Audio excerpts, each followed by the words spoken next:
Hello everyone, this is doctor Jeevesh Yadav.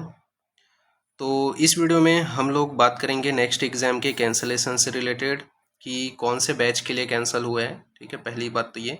और यहाँ पे आपने ऑफिशियली कोई भी नोटिफिकेशन देखा नहीं होगा, तो किस आधार पे आप बोल सकते हो कि जो एग्ज़ाम है वो कैंसिल है करके। ठीक है, वो सारी चीज़ें अपन बात करेंगे। तो सबसे पहले तो स्टार्ट करते हैं आज का वीडियो। तो पहले तो कई बच्चों को ये नहीं पता होगा नेक्स्ट एग्ज़ाम के बारे में कि है क्या ये। ठीक है, तो नेशनल एग्ज़िट टेस्ट इसका नाम है, जो मेनली आयुष के छात्रों के लिए रखा गया है।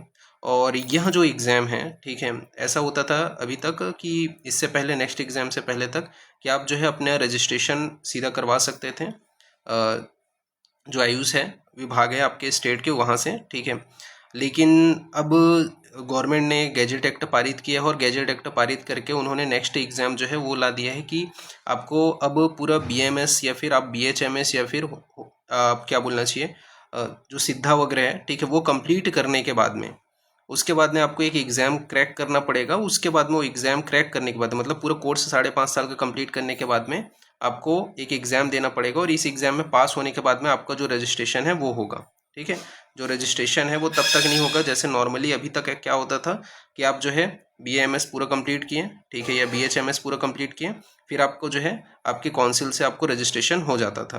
ठीक है, इंटर्नशिप कंप्लीट होने के बाद में।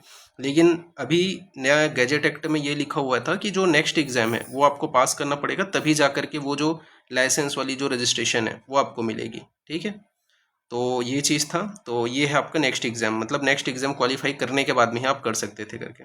फिर इसके बाद में सबसे पहले तो ये चीज़ जब गैजेट एक्ट में आया तो वहाँ पे कोई भी बैच का मेंशन नहीं किया गया था कि कौन से बैच के लिए लागू होगा करके। ठीक है, तो उसके बाद में सभी लोगों ने ये बोला था, उस टाइम का जो नोटिफिकेशन था उसमें ये बोला गया था कि यह जो है तत्काल प्रभाव से, जैसे गैजेट एक्ट में कोई भी चीज़ आता है तो तत्काल प्रभाव से ही प्रभावशील हो जाता है। जिस दिन से वो डेट से इशू है उसी दिन से वो प्रभावशील हो जाता है।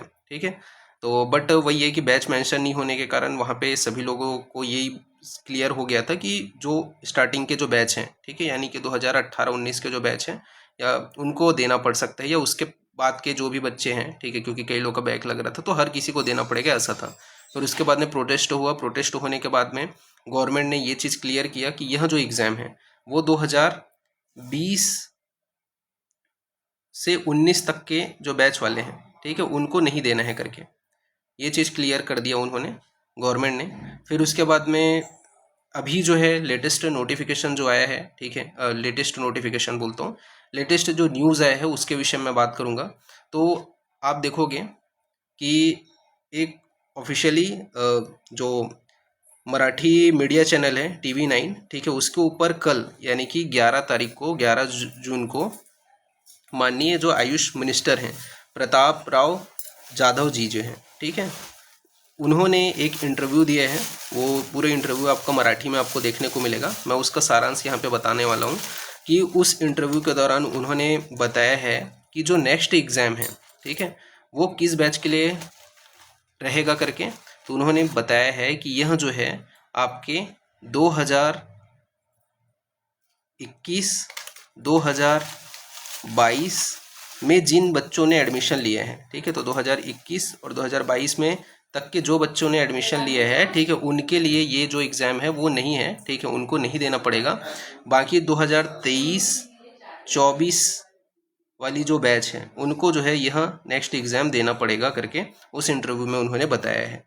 ठीक है, तो वो चीज़ उन्होंने क्लियर किए हैं एडमिट करते हुए उन्होंने। आप पूरे जो इंटरव्यू देखोगे वो मराठी में है, ठीक है, तो आपको देखने को मिल जाएगा। उन्होंने साफ साफ ये चीज़ मेंशन किया है और वो जब भी कोई इंटरव्यू देते हैं, ठीक है, तो उस कंडीशन में उसकी जो नोटिफिकेशन है वो आपको देखने को मिल जाएगी। तो यह जो एग्ज़ाम है, नेक्स्ट एग्ज़ाम जो है वो आपको 2023-24 की जो बैच है उससे आपकी जो है लागू होगी। 2021-22 के जो स्टूडेंट्स हैं, ठीक है, उनको देने की ज़रूरत नहीं है। ये वहाँ पे उस वीडियो में बताया गया है। बाकी नेक्स्ट एग्ज़ाम से रिलेटेड और कोई भी नोटिफिकेशन या डिटेल आएगा तो मैं आप लोगों को अपने चैनल के साथ में शेयर करूँगा। ठीक है, बाकी आप ऑफिशियल इंटरव्यू भी देख सकते हो, ठीक है, चैनल के ऊपर अवेलेबल है। तो अभी के लिए इतना ही। Thank you.